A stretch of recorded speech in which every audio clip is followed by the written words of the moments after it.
Okay. And let's...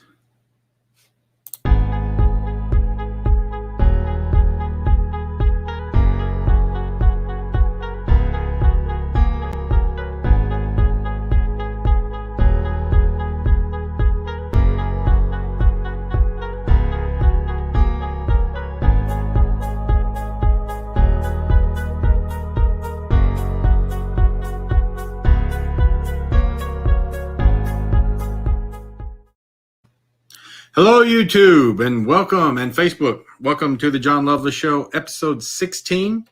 We are recording a new episode for the podcast tonight, so thank you for being with me live. Thank you so much for being here. It means a lot to me. So what you're getting ready to watch is at me as I record an audio-only podcast. So this is really not the traditional YouTube-style show where I interact with the camera and look at the camera and talk a lot. I'm going to be looking at the microphone. I'm going to be reading from notes. And you're welcome to post in the message board. I may or may not see it or reply to it. Sometimes I do, sometimes I don't. So it's your call.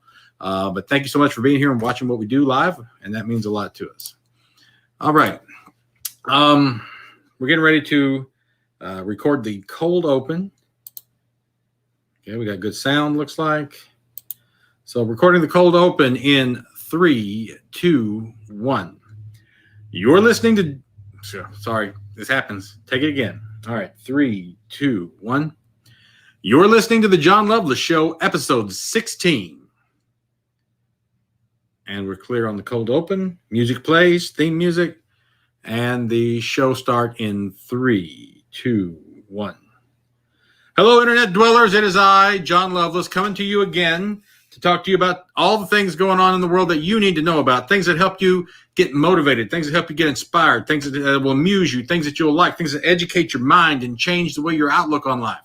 I am a businessman. I am a podcaster. I am a business, well, not a guru. That might be overstating. I'm a business professional. I'm a motivational speaker. I'm a podcaster, YouTuber. I'm a minister of the gospel. I wear a lot of hats. And so I'm bringing all those talents to bear for you guys here on the Jon Loveless Show to help you get the most out of life, to help you, as Conan would say, crush your enemies, see them driven before you, hear the lamentation of the women, all right? Because that is what is best in life. Now, I don't actually think that's what's best in life, but that kind of attitude about, we can do it, we can take it, we can be everything that we want to be in life, and people had better get out of the way, man, when they see us coming down the street because we are on fire and we are going places. That's the kind of attitude that I want to bring to your world. And I hope that you get that out of this show. So, hey, I am the guy that can help you with these things, I think. And I am, doing this show with talent on loan from God, all right? With half my brain tied behind my back just to make it fair for all the other podcasters out there who are competing with me. So thank you so much for listening to the show. And I hope that you're able to take what we say and help you change your life to make you better, stronger, faster than you were the day before, and even more so the day after that, and the day after that, and the day after that, because life is not a destination. Life is a continual journey, and you're always on that journey, always progressing to a new place, always progressing to a new challenge, always progressing to a new height, a new level, and that's what we want to talk to you about. The thing I want to bring to you today as we get rolling is the idea of pain. I mean, everybody's got pain in their life. People just, there's a lot of suffering in the world. And the pain that you feel, you would hope, would generate some type of positive outcome. You would hope that your pain is not just needless pain. Some people experience needless pain, and that's sad. But the thing I want you to know today is that pain has a purpose, okay? Pain has a purpose. Write that down if you're taking notes. Pain has a purpose. Because everything worthwhile in life will bring you or come to fruition through pain or cause you pain in the process. Everything. Nothing worthwhile in life just shows up. Everything causes you pain. Let me give you some examples of what I'm talking about so that you can just be like, what is he talking about? All right, let me break it down for you, okay? Childbirth. Would you admit that that was a worthwhile thing, that on the other side, once that process is finished, that there's the product that comes from that is a worthwhile product. That baby is worthwhile. Well, sure you would. But is not childbirth a painful process? Yeah, for 9 months. I mean, the first trimester, even the second trimester is not too bad. But when you start getting into the last part of that second trimester and that third trimester, things are getting awfully uncomfortable for that lady. And then the actual birthing process, I haven't experienced it, but I hear it's not something that you look forward to. I mean, just it's rough, all right? And some people have an easier time with it than others, but some people suffer greatly through that. But at the end of the process, at the end of the day, when they look at that baby, all the memory of the pain that they suffered go away because the end product was so worth it. And if you ask any mother, I mean, 99.999% of mothers, was that worth it? They will tell you yes, absolutely, a million times yes. In fact, it was so worth it that many women go back and have multiple children, sometimes 3, 4, 5, 6. I mean, just crazy amounts of children because the baby is worth whatever pain that it caused you. I mean, this is not the only thing. Child raising itself is a worthwhile process that causes you pain. If you think you won't worry about your kids, you think you won't be, just, erratic and tore up and destroyed every time they get hurt, every time they get hurt feelings, every time they get bullied at school, every time that they get in a situation, every time they go start driving and you don't know where they're at, all this stuff. I mean, it's just, these are not physical pain. This is emotional and mental pain. But at the end of the day, when that child is grown and you've done a good job and they've turned out well, totally worth it. Marriage is a worthwhile process that will cause you pain. If you think you won't ever argue with your spouse, you've lost your mind. My own example, I had a liver transplant. Totally worth every ounce of pain that I went through, but man, was it rough. Okay. The surgery I wasn't awake for, but the week and a half I was in the hospital after that was not pleasant. I mean, not pleasant. So totally worth the pain, knowing that when I come out of there, I've got a brand new liver, I'm cancer free, and I got a new lease on life. Man, that was all right. That was totally worth the pain. Your education, man, when you get that degree, when you go across the stage and shake hands with somebody and they hand you that diploma, all of the late nights and all the sacrifice and all the hard work, that's totally worth it. Now, you say, is that pain? In a way, yeah. Mental anguish, worry, sleep deprivation, there's a certain degree of pain there. It's not, the physical pain like being punched in the face pain, but it's pain. Your career, working long hours, sucking up to the boss, going to all the company meetings, doing what it takes, having working harder than everybody else, just so you can get that promotion or get, that new job in another town that you wanted to get, whatever. Get the bonus at the end of the year so you can put it in the swimming pool when your cousin Eddie comes over. Those things, that pain that you deal with is worth it unless you get the Jelly of the Month Club membership. Then it maybe it's not worth it. But when you get that prize, when you get the thing that you've been working for, generally the pain that you've endured, and suffered is worth it. Okay, athletics is the best example of this. Anytime that you want to train your body to do anything, you're going to have pain in the process. When you lift weights, when you work out, when you run, it's going to hurt. Especially if you're not used to it, it's going to hurt. And that pain is good for you. Now, it's important to know, and what we've said here, if you're keeping notes, is that anything worthwhile will cause you pain. It's important to know that there is a direct proportional relationship to the worthwhileness and the pain. The more pain that something causes you, generally, the more worthwhile it is. And childbirth, again, being the best example. One of the most painful processes you can go through, but one of the most worthwhile things that you can receive in life. All right, so keep that in mind. Now, that said, there are two major kinds of pain that you need to be aware of in life. Okay, there is developmental pain, and developmental pain is what I'm classifying as any pain that comes through the process of trying to achieve something. Okay, so in the case of athletics, if you're training to be a boxer, okay, then every day, man, you're working out, you're hitting the heavy bag, you're training, you're sparring. And you are going to stress your body. Your muscles are going to ache. You're going to get punched in the face during your sparring sessions. You're going to, not sleep well. You're going to be wore out and exhausted. You're going to exhibit a large degree of pain. But this is something called developmental pain because it's pain that you experience while you're developing, while you're growing, while you're changing. Okay.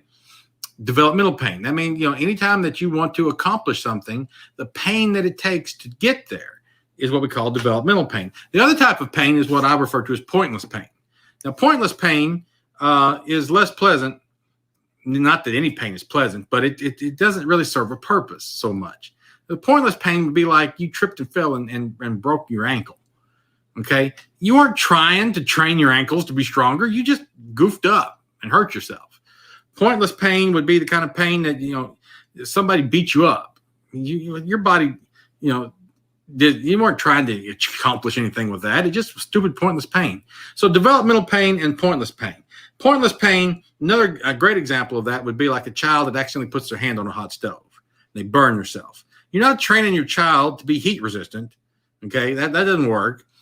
So the child burns itself, and there's pointless pain. There's no point to it. But here's an important note, that even pointless pain will change you. Even so here, it's important that you know that whether or not it's developmental pain or whether or not it's pointless pain, all of it changes you in some way. Now, developmental pain changes you to further you towards the development of whatever goal you're seeking. So if you're lifting weights to get bigger, you want to build muscle, that muscle soreness that comes with lifting weights is changing you by making your muscles stronger and bigger. Pointless pain changes you too, though. In the classic example of the child that puts his hand on the stove, that teaches that kid not to put his hand on the stove. It teaches his kid to respect heat, to respect fire, to respect hot things, and not to hurt himself, which is an important life lesson. If you run out into public and you run your mouth off and somebody pops you in the mouth, to some degree that's pointless pain because it wasn't developmental, but it taught you something. You're not going to run your mouth the way you did, or if at least you shouldn't. I'm not saying you won't, but you shouldn't. So pain typically generates two responses from us. All right. So when you experience pain, whatever it is, you either run from it in an attempt to flee it so that you don't hurt anymore, or you embrace it. And for the most part, it falls into those two categories of developmental pain and pointless pain. If it's developmental pain, you have to embrace that if you want to achieve the goal that pain is generating. Okay. If you're bulking up, you're building muscle, then you got to embrace that muscle soreness and just learn to like it. Because it's part of the journey. If it's pointless pain, then generally you formulate a plan to not do that or not be in that situation anymore. You run from it. What you don't want to do, and this is what you got to be careful about, is you don't want to run from developmental pain. Developmental pain is necessary for you to achieve your goals. It's necessary for you to grow and change and get stronger, better, faster.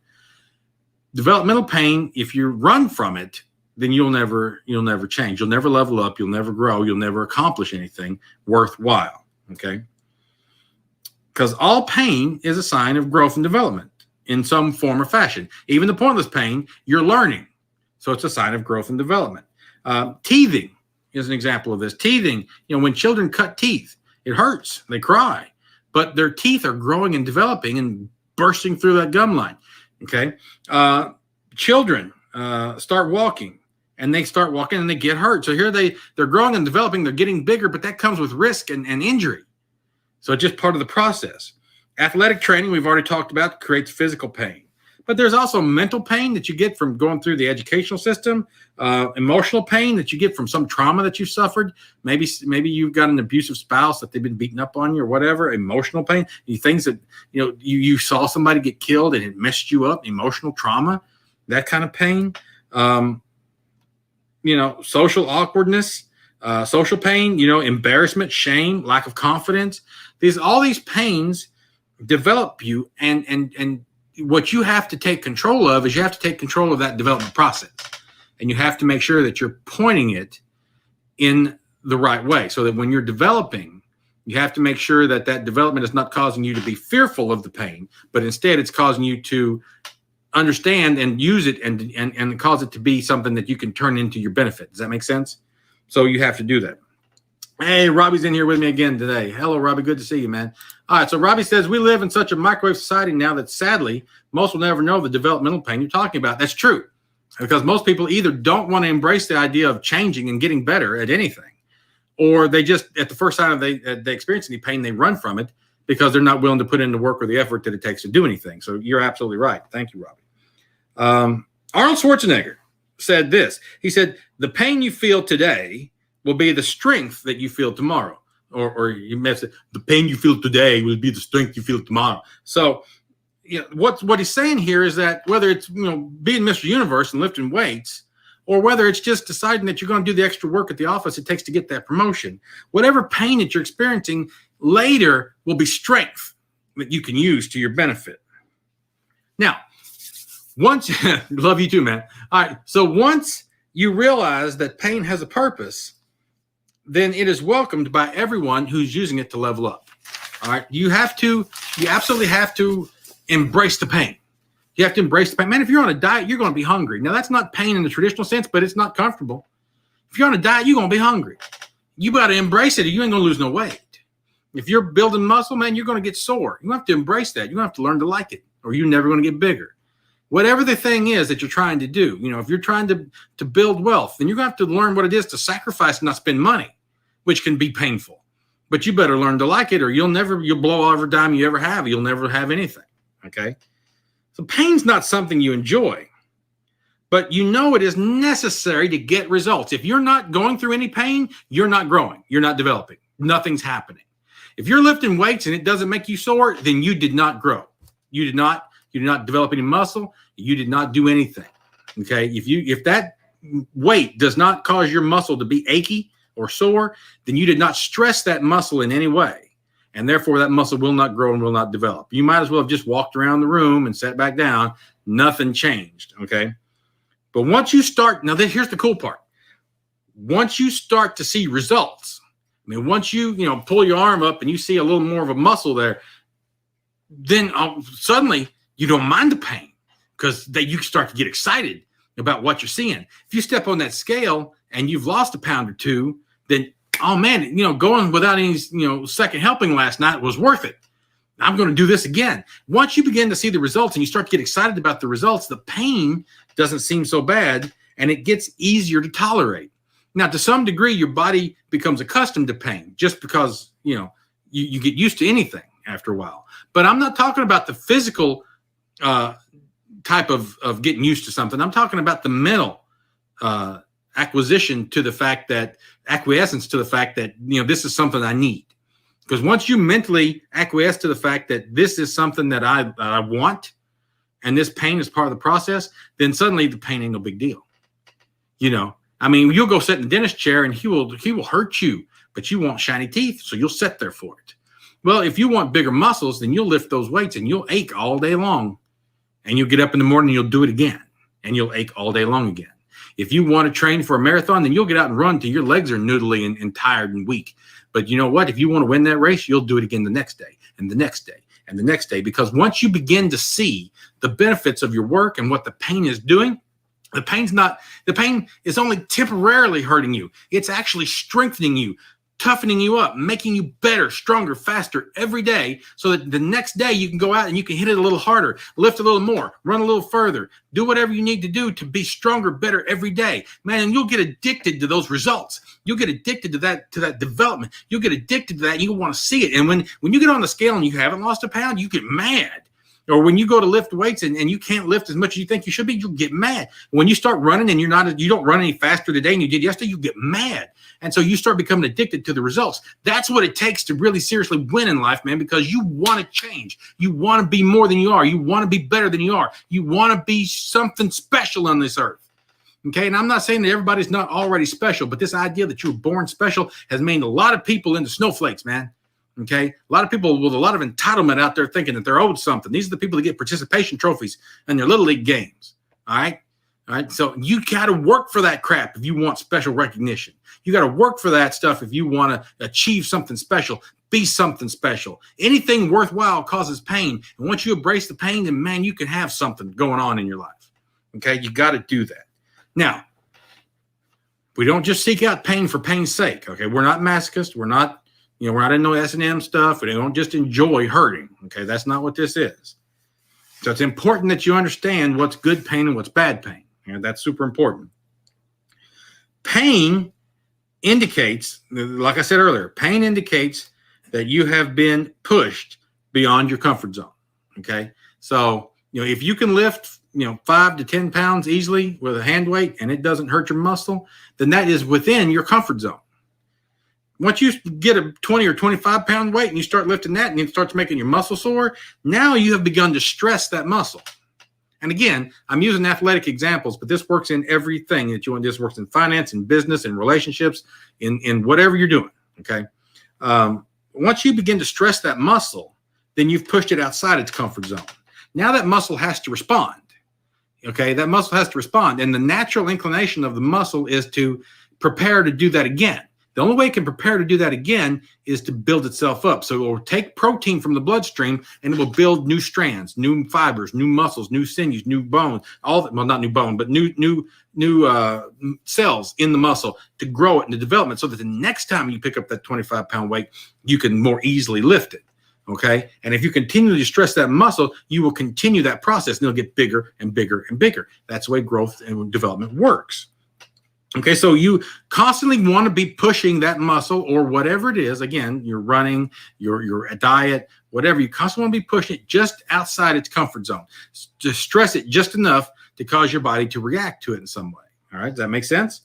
Okay, so some pain is good. It's that pain that you experience just outside of your comfort zone, in that what we call the Goldilocks zone. Does that make sense? You know, where it's not too little pain to be effective, but it's not too much pain. It's just right. Now, you can get into the place where you absolutely have too much pain. And that causes problems because too much pain damages your body and creates injury. Or again, in whatever example we're talking about, too much, if you don't eat enough on your diet, then you'll starve. You'll go into malnutrition. Your body will start wasting away in serious bad ways. Then you get developed, eating disorders and things like that. If you are not spending any money, then you've not paid your rent and you get kicked out of your house. So you can't save every dime you make. So you can go too far with anything. But in our athletic example, where you're talking about muscle in the body, if you work that muscle too hard, then it creates injury. And then injury sidelines you. Okay, injury sidelines you and takes you out of the game. Because if you do hurt yourself, and again, we're talking physically. If you do hurt yourself physically, then it could be a few days to something to weeks, depending on the nature of the injury, before you are able to get back in there and start working again. So you got to be very careful about that. You want to stress yourself so that you're growing and developing, but you don't want to overdo it to the point that you injure yourself and take yourself out of the game.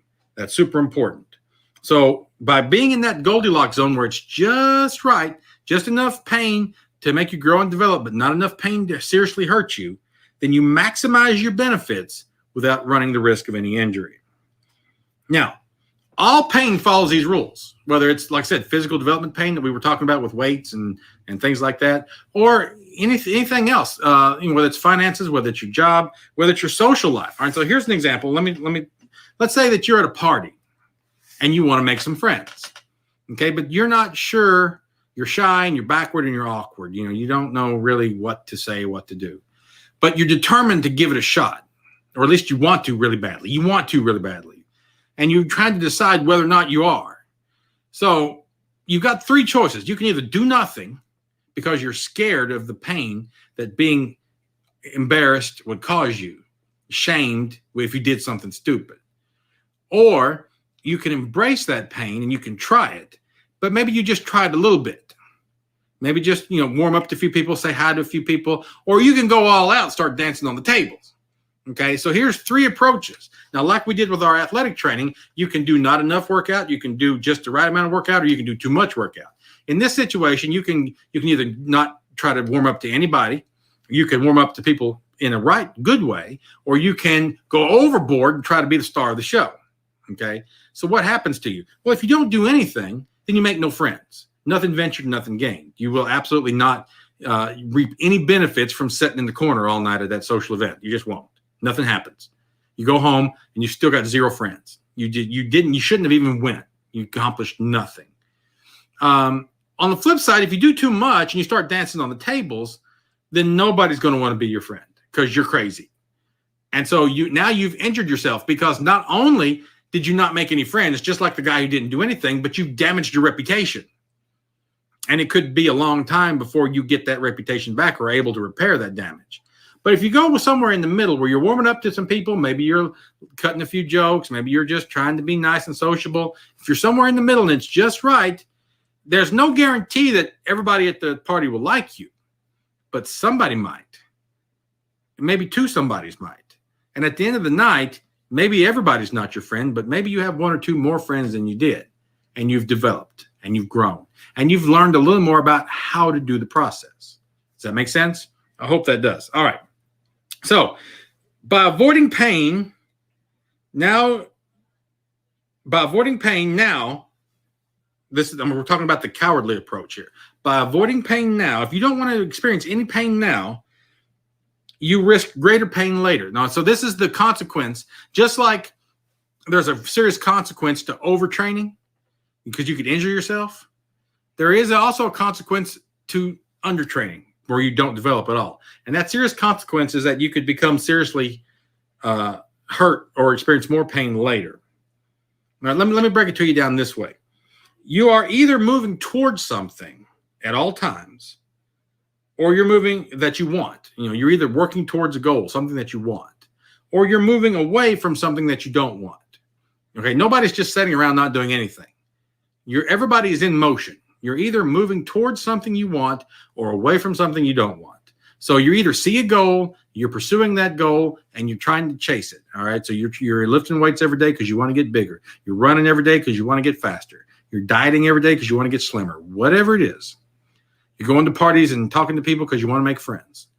You're saving money because you want to be wealthy. Whatever it is. Okay? Or you're moving away from something. So you don't do those things because you're afraid of the pain. So you're moving away from the pain. And by moving away from the pain, you withdraw and you don't do anything. So you're either moving towards something or away from something, but you're never just sitting still. Now, the idea that you're not doing anything, you're not going to the gym, you're not working out because you don't want to be sore, that may feel like you're not doing anything. Well, I'm not doing anything then. No, you're not physically moving. That's true, but you are doing something. In choosing not to choose, you've made a choice, if that makes any sense to you. You are moving away from the pain that you think that you'll inflict on yourself by working out or by running or by dieting or whatever it is. Okay? So you have chosen, whether you realize it or not, to either embrace the pain or reject the pain. One of the two.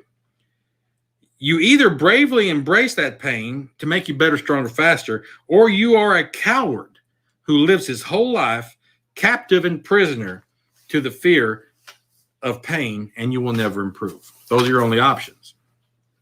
Now, this sets you up to be hurt more later in life, as I said, because you've not grown and because you've not developed, you are ill-equipped to deal with whatever trauma may later find you. Again, the whole purpose of pain, developmental pain, is growth and development, training yourself for something better later on down the road. Okay, so let's say you're a boxer and you're in the ring every day and you're training to be a fighter.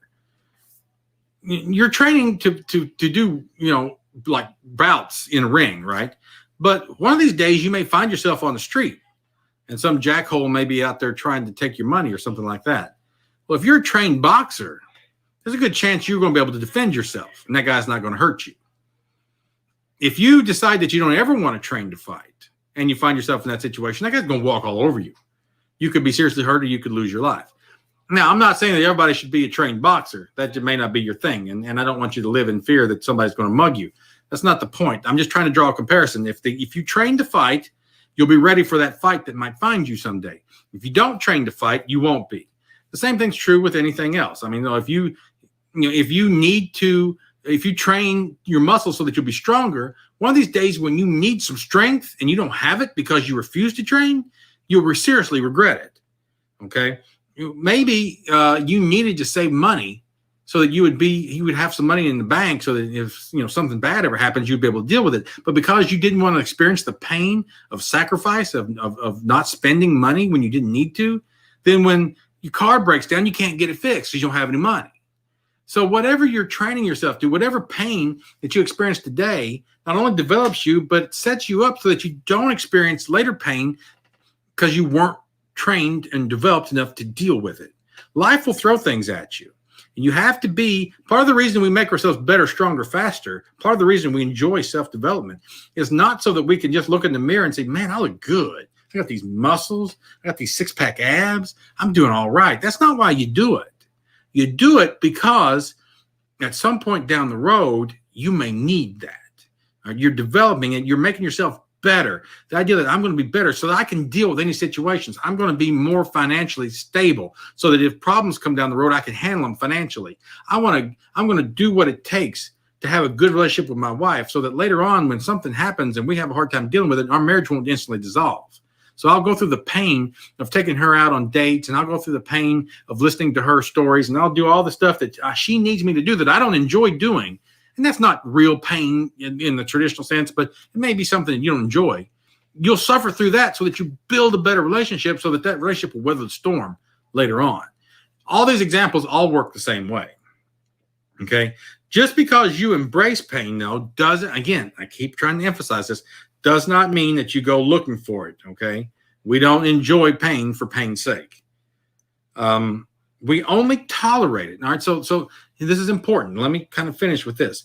Pain, we only tolerate pain just enough to accomplish our goals. We are goal-minded. We're goal-oriented. We have a certain direction on the horizon that we're going. We are going towards fitness. We are going towards financial security. We are going towards a good relationship with our wife. We are going towards a fantastic career in our job. Whatever we're going toward, that's the direction we have picked. And we are going and progressing constantly in that direction. And that pain that we endure is just enough pain to keep us growing and developing on that path. All right?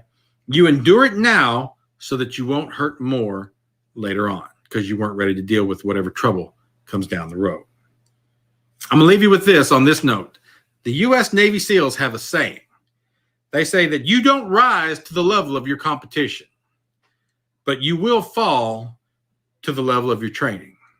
So any situation that you're in where you're competing against somebody else, whether it's a fight, whether it's somebody trying to get the same job you're trying to get, whatever it is, you will not instantly rise to the level of your competitor. That's not a guarantee. But what is a guarantee is that you will fall to the level of your training and your development.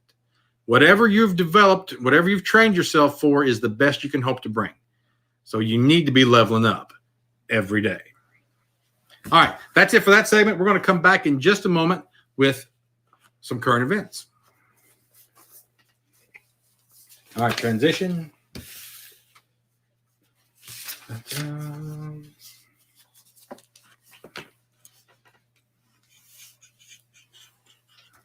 All right, getting ready to talk about current events in 3, 2, 1.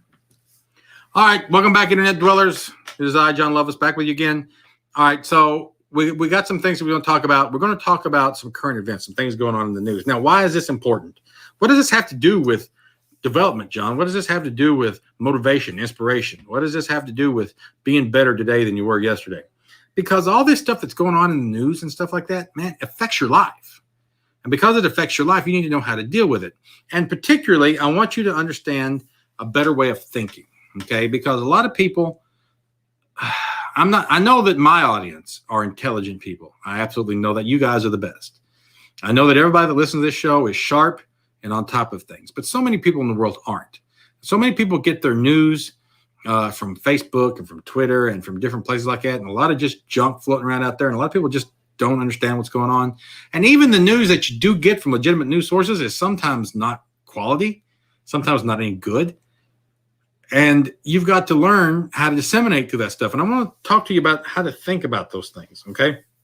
So I want you to not be deceived. And I'm not saying that I completely understand everything. I don't. But I have become pretty good at spotting BS because I was a BSer, from back in the day. I mean, I just, I have a business degree and a theology degree, and I've got a homespun degree in BS. I've always been good at it. I've majored in BS from the time I was in high school. I got through most of high school and college on pure BS. Every paper I ever wrote was BS, and teachers loved it. Okay. So I didn't study. Now, I'm not saying that's the way you should do it. I'm just saying that as a kid and not disciplined, it's the way I rolled. Okay. So I understand BS and I can spot it most of the time pretty good. So we're going to talk about some few things, and then we're going to help you spot some BS. All right. So the big news, the big thing going on today, because today is, as I record this, is the 10th. You may not hear this until sometime later. But as I record this today, it's the 10th of February, 2021. And the big news today is this is the second day of the Donald Trump impeachment. And why is Donald Trump being impeached? Well, first of all, Donald Trump's not the president anymore. So that doesn't really kind of make a lot of sense. We'll get to that in a second. But Donald Trump is being impeached because, according to the news, whatever sources that you may listen to, on the 6th of January, there was an attempted coup of the United States government. Okay. And according to the people who are bringing impeachment charges against former President Trump, he's responsible for that he incited it and he caused it to happen. And because of that, it is a betrayal of his oath of office to defend and protect the Constitution of the United States, and that it was his intention to get the election overturned so that he could seize and contain power past his end of his election cycle, past the end of his term. Okay. So let's dig into that just a little bit. First of all, let me ask you this: what is a coup? Because this is at the heart of the question. They're saying that Donald Trump incited a coup. Now I'm helping you think. I'm helping you rationalize this. What is a coup? Well, a coup is a power takeover of a government. Okay, power takeover. It means it's taken over by force. This means that some group has come into it. And most of the time we see this in third world countries where they don't have a whole lot of manpower and protection and things like that. And the government's kind of feeble and shaky anyway. And it doesn't take a whole lot to knock that thing over and set up something else. Okay. It's not the case in the United States, generally speaking. But what is a coup? A coup is when you come in with a group of people and you forcibly take control of the government. Okay. So whoever's in charge, you have either executed them or you've captured them and imprisoned them and you've wrested power away from them. And now you have taken power and now you control the government or have formed a new government or whatever you will. Okay. That is a coup. Generally, this requires some things. All right. This requires generally a group of people. And again, not every case is the same, but generally, and we've seen this from example after example after example of looking in other countries. Generally, it requires a group of people. And generally, it requires some manpower. And when I say manpower, I mean people who are trained in the ways of force, people who are skilled fighters, people who have guns and ammunition, people who are marksmen, people who have military training. We typically see it when some group comes in to commit a coup. Typically, they have like their own little small army. And they will storm the Capitol. They've got guns. They've got vehicles. They got these things. And they come in with their little private army, and they just take over, almost like an invading country, maybe on a smaller scale. And they come in, and they're like trained military people, right? It wouldn't have to be that case, but we see that a lot. Okay, so generally, you have to have enough people, and you have to have enough training, and you have to have instruments of violence. All right, so you have to generally have guns. Generally, 99% of the time, you have to have guns. Because how else are you going to capture, contain, or kill the people who are in power now if you don't have weapons? Okay. So this is the idea of what a coup is. So let's examine for ourselves, was there a coup committed or even attempted on January the 6th? Now, if you go back and you look at the footage, and I invite you to do this, what you'll see is a lot of people in the streets of Washington, D.C. You'll see those people at a rally with President Trump, and President Trump's out there, and we'll talk a little bit about his effect on the audience, but in a second. But he gets everybody kind of worked up. Said, now we're going to go over and we're going to protest. Okay, so they all go over and they all protest. Now here you have a bunch of people with signs, a bunch of people, that just are average people on the street. You do not have. Here's what you do not have. You do not have trained military people. Now, there may be somebody in the audience that has been in the military but is retired. There may be some people in the audience who are on a police force somewhere and they're off duty or retired. But by and large, it's not a standing army. Okay, this is just people, just regular folks. Okay, but there are several of them, so I'm not saying they couldn't do no damage. And so you have these people, and they all get kind of worked up, and they all decide to rush the building. Now, I don't know why, and there's a lot of reports about why, and I can't assess what really happened. There are people that say there were agitators in the group who encouraged and spurred on people to rush the Capitol and to break windows and to bust down doors. I don't know. When you get in a situation like that where people are worked up, they're angry at what they think was a bad election. Emotions run high, and it's really easy to get carried away and do the wrong thing. But did those people come there with the intent to take over the government? I haven't seen any evidence of that yet. So they come up there for what? Either you got people who were in the audience. I don't know what group they may have belonged to, but they said we can take them. Let's go. I don't know what they were thinking, but everybody's like, well, yeah, come on, and they all rushed the Capitol. Shouldn't have. That was wrong. That was a crime. They should not have done it, but they did. So what do they do when they get to the Capitol? Well, they get to the Capitol and they break out windows and they bust down some doors and they go into the Capitol and they just more or less commit vandalism.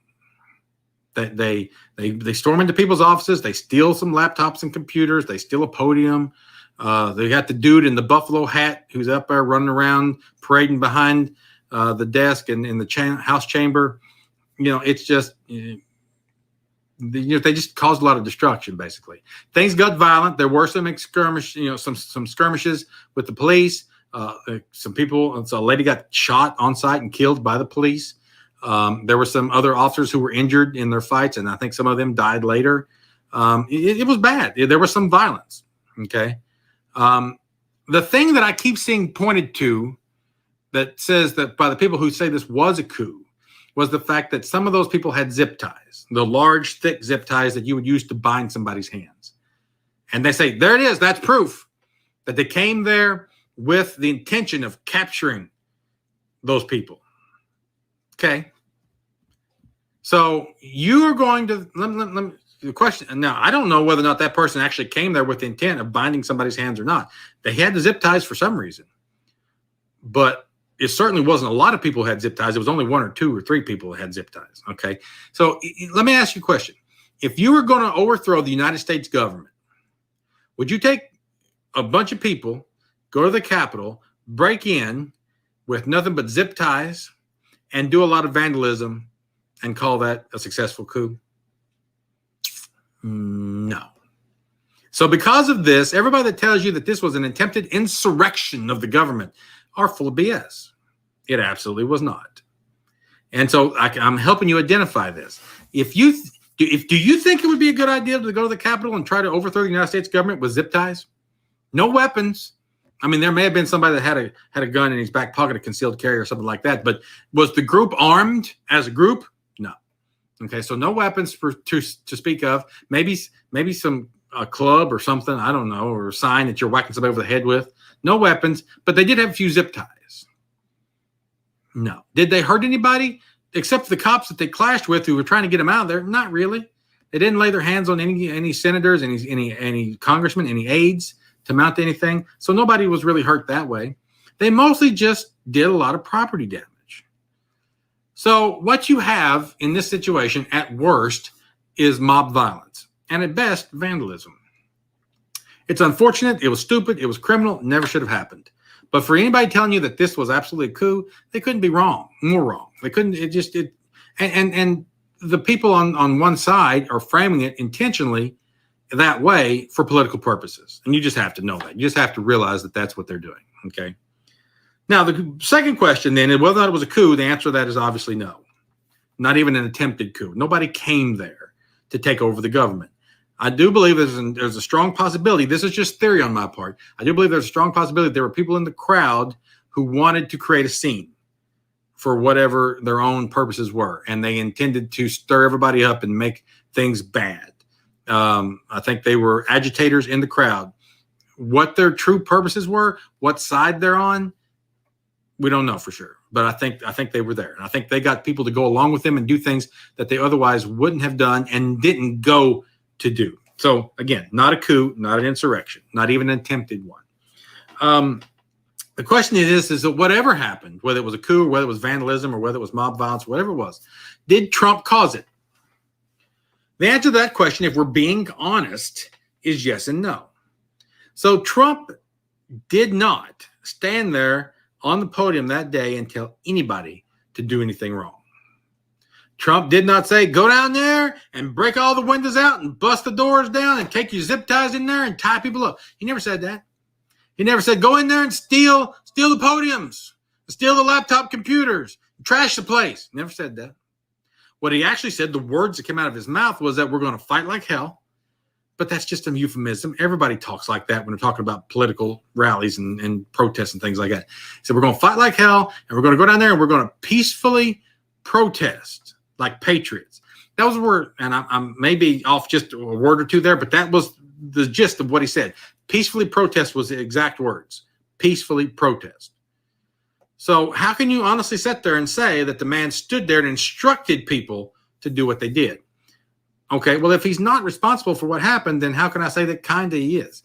Well, the truth is that Donald Trump, God love his heart, I think has got some really bad advisors.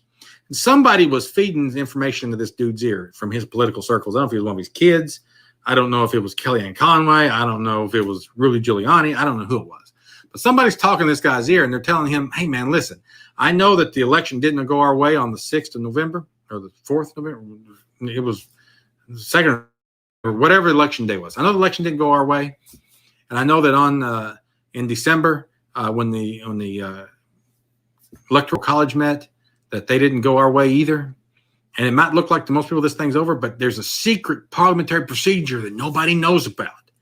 And that is that when the Senate gathers and the House gathers on January 6th to ratify the results of the Electoral Congress, if Mike Pence stands up there and refuses to certify the election, you didn't lose. Okay, that's not true. But Trump believed it. Trump believed that Pence had the power to reject the electors and that he had the power to single-handedly change the election. There's no way the founding fathers would have ever given a sitting vice president the power to do that, because then that man single-handedly picks the next president.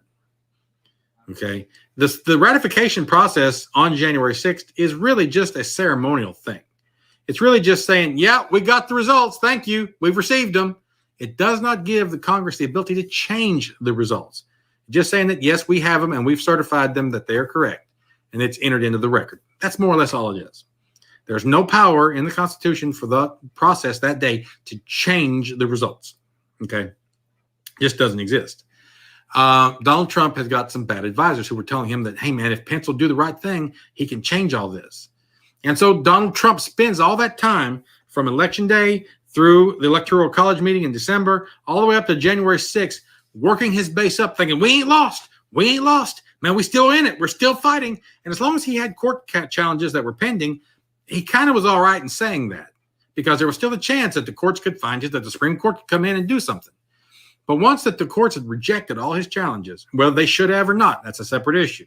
There are a lot of people that said the courts really just, stiff-armed him and didn't give him a shot when it wasn't fair. Some people say that. That's not what I'm talking about. You can talk about that on another episode.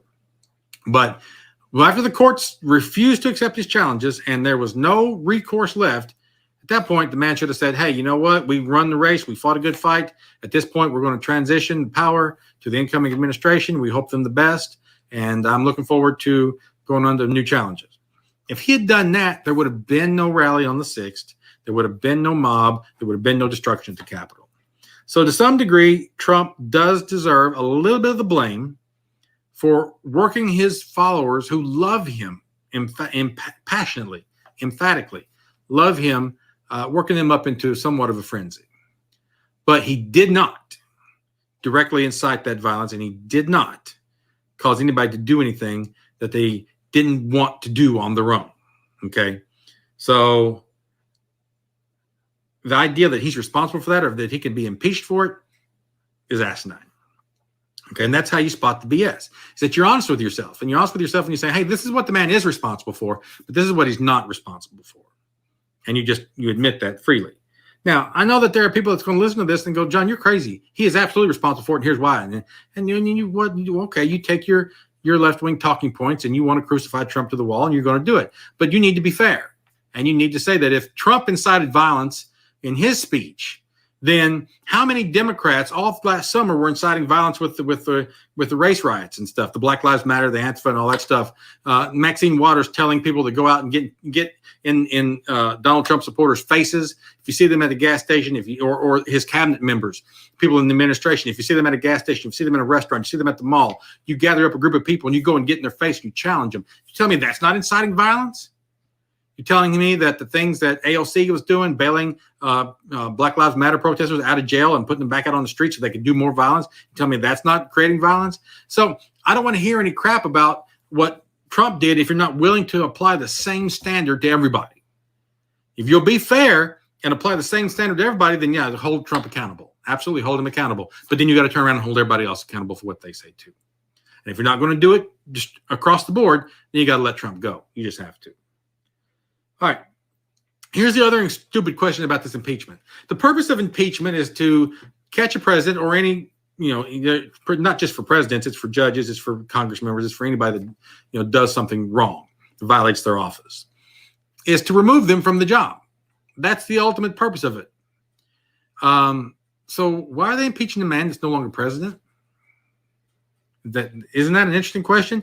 To my knowledge, and I have went back and I have looked at the Constitution, there's nothing in the Constitution that says that you can impeach a man who's not president. Now, we need to be exact in our language here. The House impeaches, the Senate convicts. Okay, so the House passed the impeachment before he left office. So technically, Trump was impeached the second time. He absolutely was. That's over. The question is now, how can the Senate convict when the penalty of conviction is to be removed from office, but he's not in office? So isn't it a waste of time and money? Yeah, it is. Now, there are people saying that, yeah, but if we impeach him and we convict him, even though he's already out of office, that prevents him running again. And maybe now we understand what the left-wing agenda really is. Is it not that, because what's the point of removing somebody that's already out of office? Is it not maybe to keep him from coming back into office? Because, Trump could run again in 4 years. I suspected for a while that might have been their motivation. I don't really think it is, because they know they can't win. We already know that enough Republican senators have gone on record as saying that this thing's not constitutional and they won't vote for it, for them to know that there's absolutely no chance that the Democrats can pass this thing, that they can get the conviction. He's been impeached in the House, but there's no way they can get the conviction. There's not enough Republican senators who will vote for it. Well, if they can't get it, then what's the point? If there's no chance that they can bring this thing home, what's the point? It can't be to keep him out of office because they can't win, so they're not going to be able to do it. Here's the point. It's not about Trump. It is absolutely not about Trump. It's about two things. One, it's called sleight of hand. Have you been watching Joe Biden? Have you been watching all the things he does? Have you been watching how he axed, so many thousand jobs on the XL pipeline? Did you notice that? Do you notice how he's gone back into the Paris Climate Accords? You know how many executive orders he's passed? He stopped construction on the wall. He did all these things. He did that. If you just looked at all of them, and I'm not saying all of them are bad. I'm just saying there's a bunch of them. Are they in the news? No. You have to really dig deep to find out what he's doing. It's entirely possible this whole impeachment thing is, hey, look over here. Look at this hand. This hand's waving at you. Look at this. And you don't see what the other hand's doing. It's entirely possible that it's all smoke and mirrors and diversion to keep you away from the really important crap that Joe Biden is doing via executive order. Okay, that's possibility number one. Keep the American people distracted with a circus and not paying attention to what's going on. Pay no attention to that man behind the curtain from The Wizard of Oz. Okay, pay no attention to Joe Biden back there behind the curtain pulling levers and doing stuff. Don't look at him. Look at what's going on out here. Okay, that's possibility number one.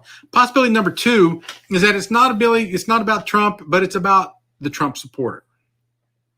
They want so bad to crush conservatism. Not just Trump and not just the MAGA movement, but conservatism. And they want the Trump supporter to be embarrassed, and they want them to feel ashamed for having supported this guy in the first place. Now, I think it's a tree without a coon in it. I don't think that there's nothing up there. There's no possum up there. That there's nothing for them to find. Okay, so I think they're barking up the wrong tree, so to speak. I don't think that's going to work.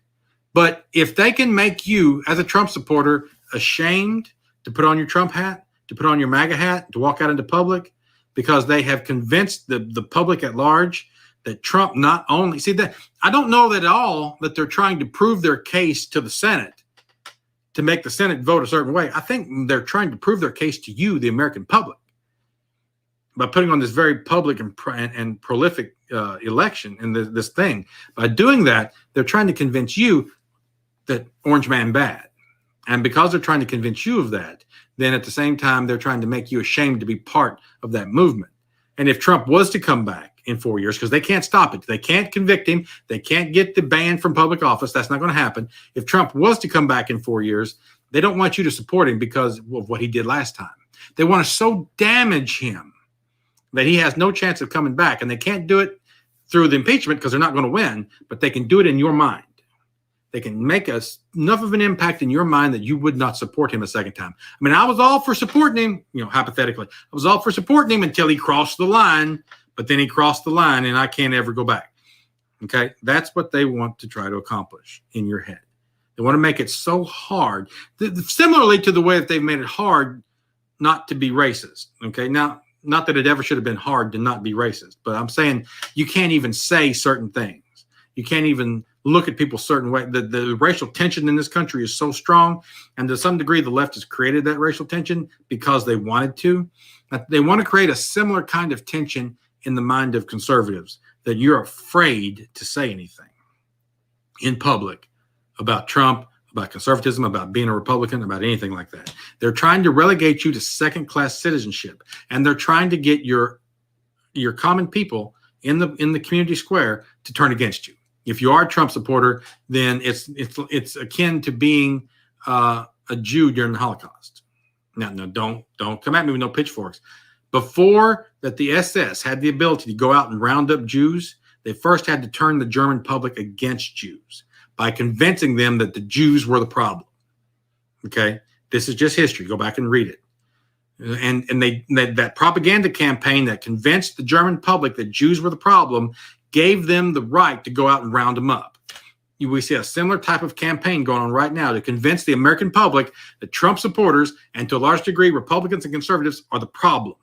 If they can turn public opinion against you, it gives them a lot of ability to push you down and suppress you in ways they couldn't get away with. And we're seeing it more and more with the things going on Twitter, things going on Facebook, about conservative speech being stifled. You can call me crazy, but I can see the BS and I can see what's going on behind it. It is absolutely the case. It's not constitutional, this impeachment. Alan Dershowitz, who knows a thing or two about the Constitution, says it's not. And the problem that I have with the whole process, because I see the writing on the wall, I know what they're trying to do. They're not surprising me. The problem that I have with the whole process is that there's other crap that needs done. Congress is taking our money, wasting it. They're pulling in their salaries, their fat checks, and they're not doing the business of the American people.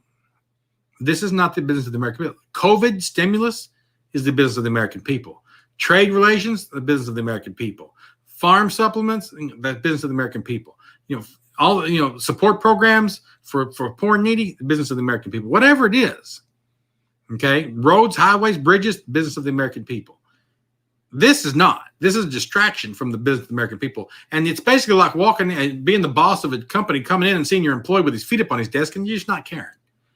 They work for us, and they're wasting our time and our money on stupid things. And they're not doing the job of the American people, the business of the American people. They're just not doing it. Joe Biden said that if you vote for me and I get elected, there'll be $2,000 checks going out immediately. No stimulus bill has been passed since he's become president. None. So where's the money, Joe? And then he's talking about not sending 2,000, but 1,400. Oh, so you're changing it now. And they're also talking about, modifying who can get it. Anybody that makes over $50,000 might not be eligible for it. But what about the restaurant owners who haven't been to work in the last year? They typically make more than $50,000 because they're restaurant owners. So the people that can't go to work because you shut them down, and you and the government shut them down, they don't get the money? Right. Okay, whatever. I'm not satisfied with this, and I'm not happy about it, and you shouldn't be either. You should see the BS, see the writing on the wall, see it for what it is. All right, turning on to some other quick thing. I'm just going to try to hit some of this stuff real quick. Vaccinations seem to be rolling out and doing well. A lot of people are getting vaccinated. We've had several million people vaccinated in this country and more every day. And I was waiting for horror stories about whether or not the vaccinations were problematic, whether or not people were having adverse reactions, bad effects, things like that. I know somebody personally who's had a vaccination recently. They seem to be okay, no ill effects. If you were on the internet, during the months of November, December, January, you saw some mysterious videos floating around about people who got the vaccine and suddenly they developed horrible side effects, Bell's palsy, seizures, things like that. I haven't heard about anything, and I read the news pretty extensively, watch the news pretty extensively, and I know that you got to be careful that you're not getting the whole story when you're fishing for information on the internet or on TV. But there's just no reason for me to believe at this point that is a problem. And at this point, I don't think that anybody should have any serious concern about getting the vaccination. If it's offered to you, I think you should get it. The quicker everybody gets vaccinated, then the quicker the world goes back to normal. I might wait a little while because of my liver transplant. I'm immunocompromised. And so I just want to make sure that they've got that thing lined out before I stick it in me, because I don't have the ability to fight things off quite as easily as normal people do. But everybody else, every average person should get this thing, I think. There was a report, however, that said, there was a report today out of California of a man who tested positive for COVID-19 after receiving his second vaccination shot. And somebody's like, well, that's proof it don't work. Yeah, it does. But what it also means is that nothing's foolproof. There are people every year that get the flu shot and then end up getting the flu anyway. It's just part of it. That you're not going to be completely immune to anything after getting a vaccine for it. You will just be unlikely to get it. Okay. And that likelihood may be 99.9% not likely to get it. Okay. You may be 99.9% immune from it, but there may be a 0.1% chance that you will actually contract the thing. And that's probably what happened to that guy. So I don't want anybody to think that the vaccine doesn't work. No, it just means that that guy just got dealt a bad hand and he got it anyway. That happens every year with the flu vaccine. It's not a thing. Here's an interesting side story. Bitcoin is now being accepted by Tesla as payment for Tesla products, their electric cars and things that they build. And because of this, man, Bitcoin has went through the roof, even more than it already was. And I regret not getting in on the ground floor of Bitcoin years ago. But, I had no way of knowing. And I've looked into it some. Bitcoin is complicated. I mean, it really is complicated. It's not like, being able to buy stocks. I mean, anybody can open a brokerage account with Schwab or TD Ameritrade or Robinhood or whoever you want to. And you can be trading stocks in a day or so just after you send them some money, wire some money, and then you can buy Microsoft, you can buy Google, you can buy Facebook, you can buy Budweiser, you can buy whatever, Delta Airlines, whatever you want to buy. Okay. And, you realize, you understand the stock game, stocks go up, stocks go down. You may lose your money. You may make money. You understand that going in. Bitcoin, no, man, Bitcoin's not easy. Bitcoin's not a stock. Bitcoin is a currency. It's like going out and buying rubles or going out and buying francs or the yen or some other currency from around the world or euros. You don't just get those anywhere. It's not easy. And so you got to create this brokerage account for Bitcoin, and then you got to buy a pass, and you got to have some kind of Bitcoin vault where somebody can steal your Bitcoins. It's weird. And there is no physical. It's not like buying gold. It's not like there's something you can hold on to and keep in the wall safe at the house. Okay. It's just this online currency, just numbers in an account, basically is all it is. But you got to go really, really extravagant on how to protect that stuff. It's really complicated. I'm hoping that soon, and there's talk about this, that they'll come out with a Bitcoin ETF. I probably would buy that because it would be much easier. Now, what is an ETF? Well, if you want to buy gold because you think gold is a good hedge against inflation, and a lot of people do, then what's easy to do is it's easy, instead of buying physical gold that they send you in the mail and you got to put it in your safe or something, which is kind of dangerous because this stuff can be stolen, right? It's just as easy to buy a gold ETF on the stock market. How does that work? Well, you get a hedge fund or somebody like that, and they buy up a bunch of actual gold. And so they've got they got $2 billion worth of gold that they have bought and they own, right? Let's just say that's what it is. So then what they'll do is they'll turn around and issue, 1 million shares or however many shares of an ETF, a mutual fund, if you will. 1 million shares, and they'll sell those on the stock market. So that thing will trade just like a stock does, just like, Nickelodeon, just like Nickelodeon, just like Nintendo, Nike, just like Coke, Pepsi, anything like that. Okay. So, but what it is that the value of that share as it's traded on the stock market is based on the value of gold. So if gold goes up, the share price goes up instead of company performance. In stocks, if a company performance does well, stock price goes up. Well, with the gold ETF, the GLD symbol, if you go on the stock market ticker thing and you type in GLD, you'll see the S&P 500 gold index fund. All right. And so what that thing does is it just matches the price of gold. As gold goes up, the share price goes up. The gold goes down, share price goes down. So by buying into that, what you're doing is you're buying a share of those $2 billion worth of gold that company actually owns. You're just buying an ownership right to it. Same way if you buy a stock in a company, you're buying an ownership right to the company. Okay. And so it's basically just as good as owning gold as far as you having an asset that goes up and down when gold goes up and down. But you don't actually have to have the gold. So it works out great. I own gold ETF shares. So it's like having gold in my portfolio without actually having physical gold. There's talk, and hopefully the SEC will approve the idea of having a Bitcoin ETF, which means that you can buy shares of the ETF for Bitcoin, and you'll own on paper a share of a stock that moves up and down when Bitcoin moves up and down. So it's just like in your portfolio, you actually own Bitcoin, but without actually having any Bitcoin. And it would be so easy because anybody that already has a brokerage account to buy and sell stocks could just buy it like that. Just have it. Just immediately buy some of it. So I'm excited about the idea that could be, because I think Bitcoin looks like a good example. And it was a much better example before Tesla decided to buy up something like 1 million Bitcoin or however much. I mean, just crazy amounts of Bitcoin. And they sent the price through the roof again, because it was already through the roof. It's like through another roof now. So Bitcoin is an interesting proposition because Bitcoin as a currency can't be manipulated by the government the way the dollar can. So as the dollar gets weaker, because our country continues to print more dollars, the price of Bitcoins goes up without Bitcoin having to do anything. It makes it more and more valuable all the time. Here's the last question I want to ask in our current review section. Donald Trump is out. He's not president anymore. Everybody thinks Donald Trump's coming back in 4 years. Donald Trump's coming back in 4 years. Donald Trump's old now. I don't know how old he is. I'm not sure. What is Donald Trump's age? He's 70 something. And so in 4 years, he's going to be that much older. Let's see, Donald Trump, I just pulled it up. He's 74. So Donald Trump is 74 years old now. He's one of our older presidents. I mean, he's right up with Ronald Reagan and other oldies, right? And so in 4 years, he'll be 78, be going on 80 years old. So there's a very high likelihood that Donald Trump ain't going to feel like running again in 4 years. I mean, he maybe could have served these 4 years from 74 to 78. But then if he comes back in 4 years, he'll be serving from 78 to 82, which would make him like the oldest living president ever. I don't know that I see that. I don't know that he'll want it. I don't know if he'll feel good enough for it in 4 years. I just don't know. I think the likelihood, and then Donald Trump's to some degree, his legacy is so damaged by all this hullabaloo here at the end of his term. I don't know if he could get elected again, even if he felt like running. So it's questionable whether or not Donald Trump will come back in 4 years. If Donald Trump doesn't come back in 4 years, who then is the GOP front runner for the presidency? Well, your first inclination might be, what about Mike Pence?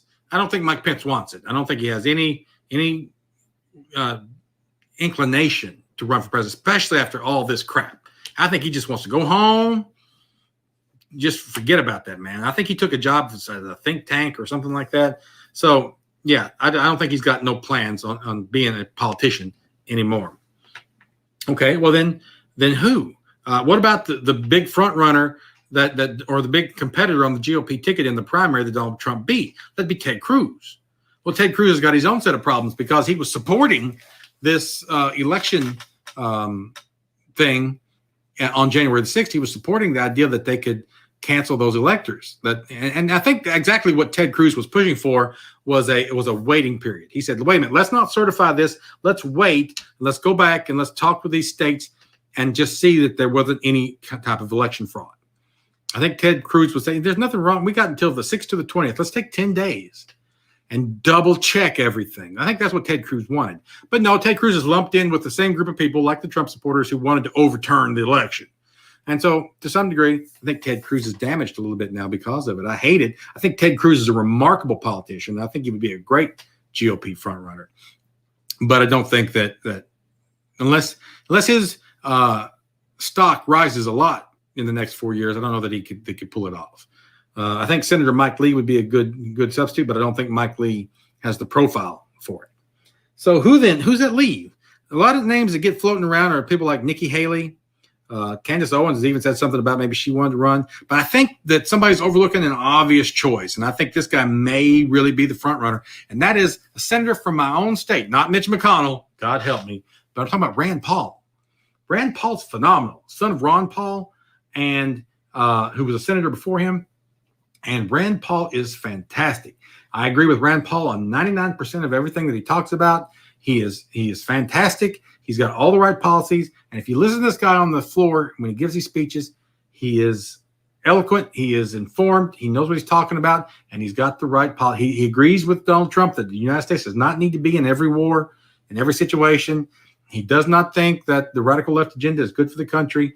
I think he is a great choice for our next candidate for president. And I'd be really, really interested in supporting him if he decides to run.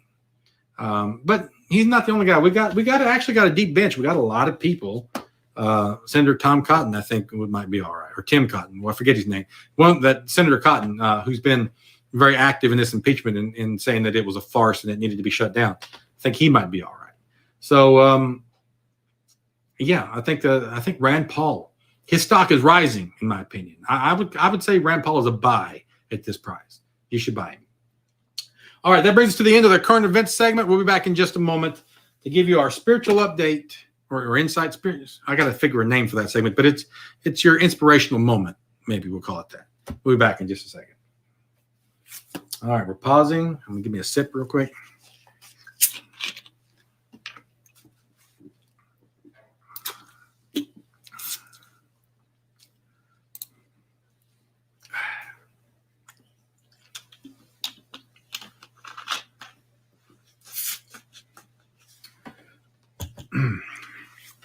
All right, getting ready to do our last segment of the show in 3, 2, 1. Oh, wait, let me get my notes here.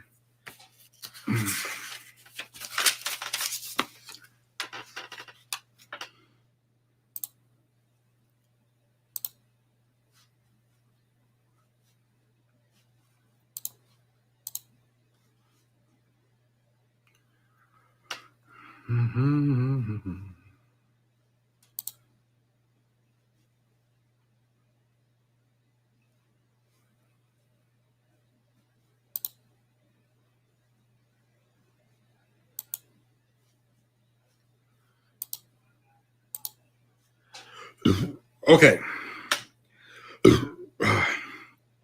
All right. Sorry about that, YouTube. All right. 3, 2, 1.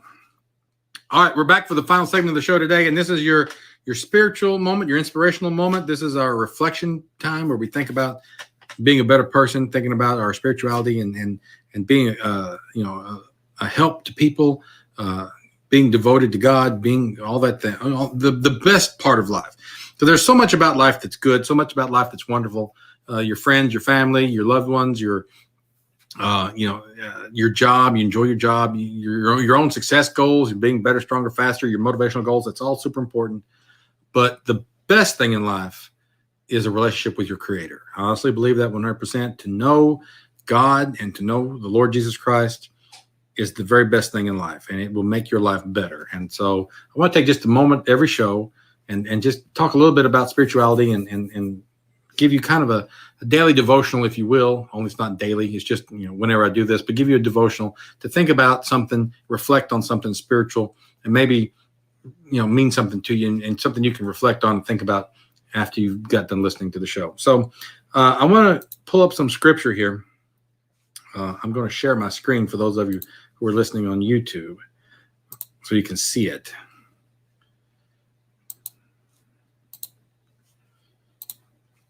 Okay, so I want to pull up Exodus 3:14.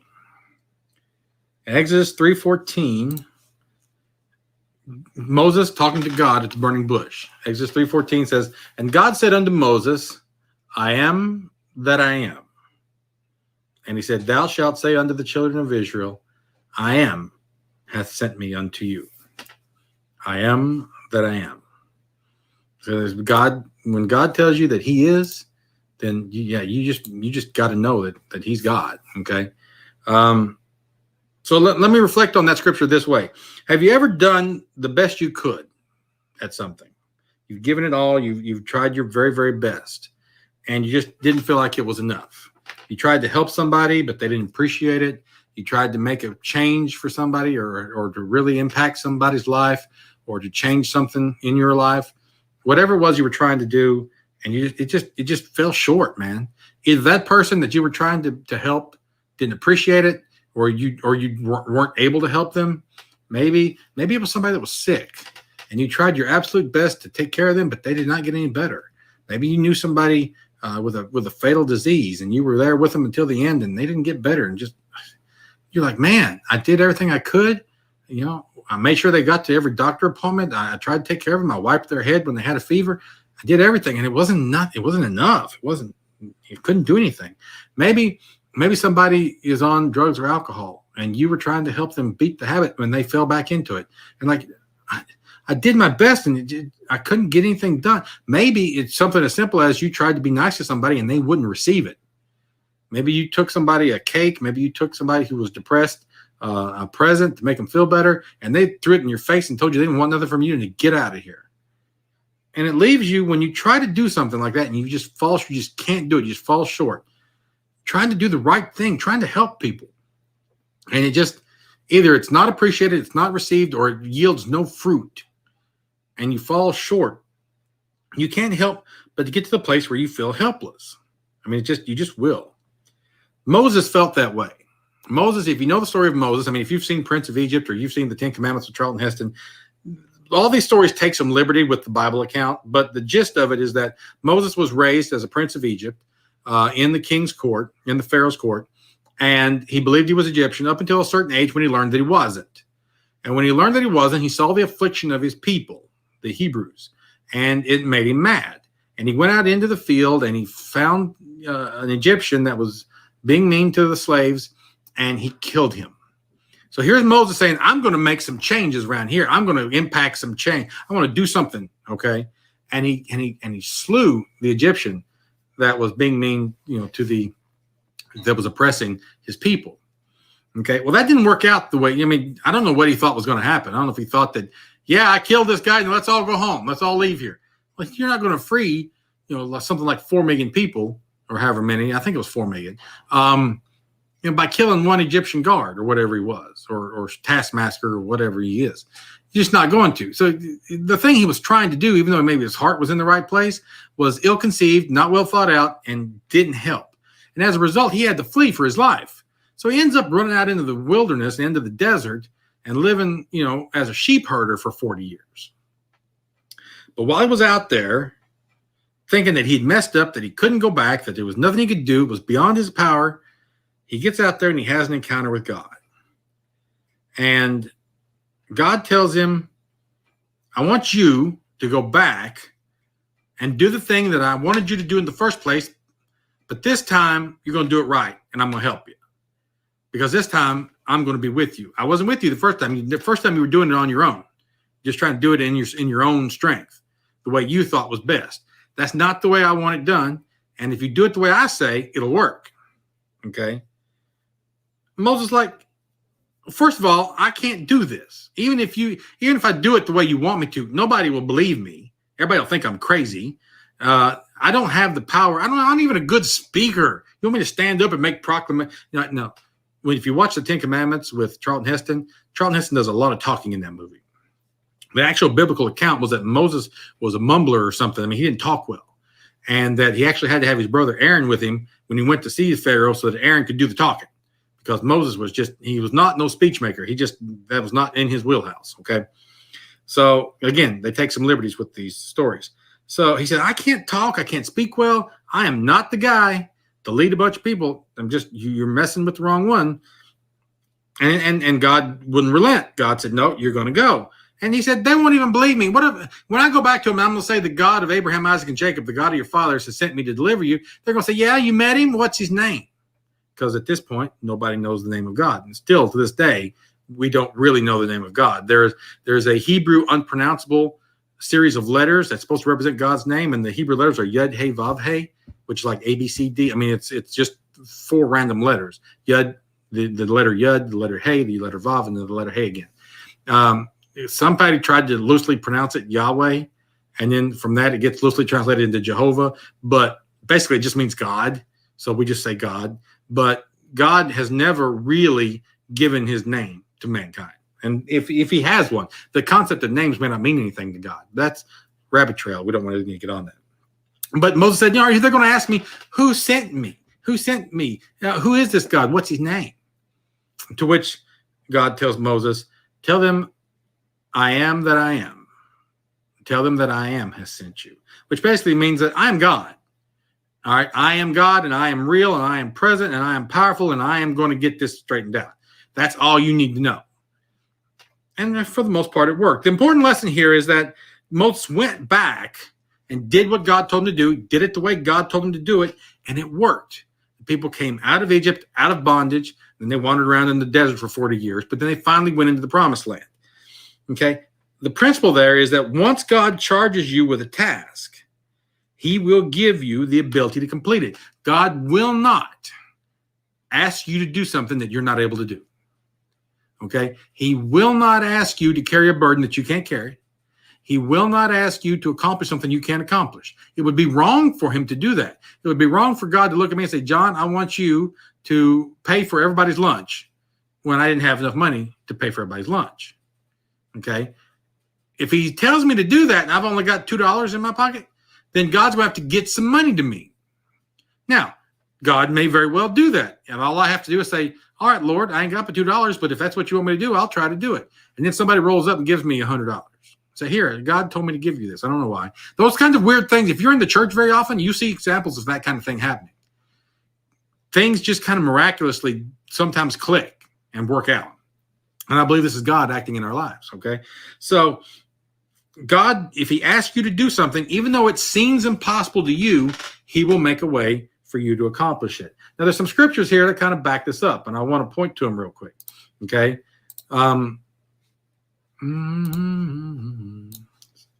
The scriptures that we want to indicate here are, if I get on the right screen, the first one is from Philippians 4:13. It says, I can do all things through Christ, which strengthens me. Okay, all things. That means there's nothing that I can't do if I've got Christ inside me strengthening me. That's thing number one. Thing number two, or the second scripture, comes from 1 John 4:4. It says, greater is he that is in you than he that is in the world. He that is in the world is the devil, but it could mean anybody. Okay. In other words, the one who lives inside you, the Spirit of God, Jesus himself living inside you, is greater than anybody else in the world. Anything that you're going to come against, anything that will work against you, he is greater than that, and he can overcome it. So you have him in you, and he is strengthening you. And then Romans 8:37 says that we are more than conquerors through Christ. Okay? More through him. More than conquerors. In other words, that it's one thing to be a conqueror. It means that you easily conquer things. But we're more than that. We're more than, I don't even know what that title of whatever is above conqueror. So that is better than conqueror. But whatever it is, that's what we are. And that's what God says about us, okay, in his word. So the important point here, and then I'll sum it all up with this. The important point here is that God wants you to win at whatever you do, as long as he directed you to do it, okay? He wants you to succeed in the things that he's charged you to do. He even wants you to just be generally successful, I believe. I mean, he wants you to have a good career. He wants you to have a good family life. He wants you to be, he wants you to be financially stable. He wants you, I mean, I don't know that he wants you to be lavishly rich. He wants you to be, Bill Gates, Jeff Bezos, Elon Musk rich. I mean, some people get to walk in that. I don't right now. Who knows, one of these days. But I think that he wants you to be stable and wants you to be secure. Actually, I think he wants you to have a good career. I think he wants you to have a good family. I think he wants you to be safe and protected. I think God wants you to win in life. You have to believe that yourself. Not that you can win, but that he wants you to. Does that make sense? You have to believe that God wants the best for you, because once you believe that God wants the best for you and that he lives inside you and he's working through you, and he's got your best interest in heart. He wants you to be a winner. Once you believe that, and you believe that he is well able to make these things come to pass, I mean, does God have the power or not? Can he not move mountains? Can he not take a sack lunch of 2 fishes and 5 loaves of bread and feed 5,000 people with it? Sure he can. He's done it. Can he not split seas? Can he not make floods? Can he not do all these things? Well, yeah, absolutely he can do it. So if God can do all that, can he not help you get a promotion? If God can do all that, can he not help you lose weight? If God can do all that, can he not fix your broken marriage? If God can do all that, can he not help you beat addiction? If God can do all that, can he not do these things? Sure he can. He absolutely can. But you have to, 1, believe that he can, and that's the easy part, believing that he can, and 2, believe that he will and he wants to. And that he loves you and he wants you to be successful, and that operating in you and through you can cause these things to come to pass. Not only can he cause them to come to pass, but that you will be more than a conqueror over these things. That greater is he that is in you than he that is in the world, and that you can do anything through Christ who strengthens you. Once you believe that stuff, man, then it's easy after that. It's absolutely easy for that. You have to believe it. So believe it today. Hey, man, if you don't know Jesus, today would be a great day to do that. I'm an advocate for Jesus. I think spirituality is important, whatever your faith is, whether you're Jewish, whether you're Buddhist, or whatever. I think spirituality is an important part of anybody's life. But I do absolutely believe that there's one version of spirituality that's superior to all the rest of them, and that's Christianity. That personal relationship with Christ Jesus is far superior to any other religion, because any other religion, according to what I believe, will not bring you to a home in heaven after this life is over. So if you don't know Jesus, then you absolutely know that today. And it's super easy. All you have to do is believe that you have to believe who Jesus was, who the Bible says he was. You have to believe that he was born of a virgin and that he lived a sinless life. And that at the end of his life, that God offered him up as a sacrifice for your and my sin and everybody else's sin. That he paid the price for your sin. And now that as a result of that, your sin debt is forgiven. But you don't just get that automatically. You have to ask for it. So you have to repent of your wicked past, the things that you do every day. And we all do things every day that we shouldn't do. But you have to repent of that stuff, be sorry about it, and say, God, I'm sorry about that. I know that you died because of what I do wrong. And I feel bad about that. But I want it to be worth it. You remember what we talked about in the beginning of the episode, that everything worthwhile comes with pain? But at the end of the day, if it's really worthwhile, it's totally worth it. Okay, Jesus suffered greatly. Nobody experienced pain more than that man. The pain to end all pain. But he felt it was worth it to get you and to get me into heaven and into a personal relationship with him. Totally worth it. And so you want him's sacrifice not to have been in vain. And so you say, God, I'm so sorry for the things I've done. And I repent of my wrongdoing, and I want to live a better life. I want to live a life with you in my heart. I'm asking you to forgive me right now. I believe that you were born of a virgin, that you lived a sinless life, that you were sacrificed for me, and on the 3rd day you rose again and ascended to the right hand of God, where you stand and make intercession for me. I believe with all my heart that Jesus has been raised from the dead, and I'm asking you to come into my heart right now, Lord Jesus, and redeem me from my iniquity and save me, and write my name in the Lamb's book of life, and make sure that my home in heaven is assured. If you'll pray something along those lines, it doesn't have to be those exact words, but along those lines, God will come into your heart. Jesus will come into your heart right now, wherever you are, and save your soul. And then the next thing to do after that is find you a good church, get you a Bible and start reading it, and transform your life. We talk about every day on this show and on my YouTube show and on my blogs and the things I write about transforming your life, making your life better, stronger, faster, being the best you can be. And I firmly believe that the number one way to do that is a relationship with Christ Jesus. And you should do that before you ever pick up a weight, before you ever go for a walk or run, before you ever go on a diet, before you ever start to save any money, before you work any extra hours trying to get that promotion. Don't do a thing until you've made Jesus the Lord of your life, because that'll give you the power to accomplish all the rest of that stuff. He will actually create the will and the drive inside you that you can do anything if you'll dare to believe it. Okay, I hope you enjoyed this show today. I hope you found it inspirational, motivational, and helpful, informative, and all that stuff. So for those of you listening on the podcast, thank you so much for being with us. Make sure that you're subscribed to get every episode of the show that comes out. And then head over to the website, jonloveless.com, where you can link to all the other stuff we do. You can read the blog. The new blog posts coming out there every couple weeks. I wanted to get them out weekly, but I'm a busy guy, so I'm doing the best I can. Every couple weeks, we're going, a new blog post is going up. We're doing new YouTube shows, your short 10-minute motivational videos. We're doing the podcast that you can watch live on YouTube as we record it, but that podcast comes out as an audio-only show that you can listen to on your phone when you're traveling or running or exercising or whatever you're doing. And we want you to interact with us on every level, okay? So, interact with us on Facebook, interact with us on Twitter, social media. All the links to all that stuff is on the website, jonloveless.com. You can catch me on Twitter, twitter.com/Jon Loveless, facebook.com/Jon Loveless with 3 S's at the end because 2 S's was taken by somebody. I'm on Instagram. You can search for me over there. But again, the easiest thing to do is just go to jonloveless.com and click all the links to everything. Send me some email. I'd love to hear from you. contact@jonloveless.com and ask me questions or tell me what you thought of the show. Did you have a different opinion than me? I'd love to read and respond to your messages on the air.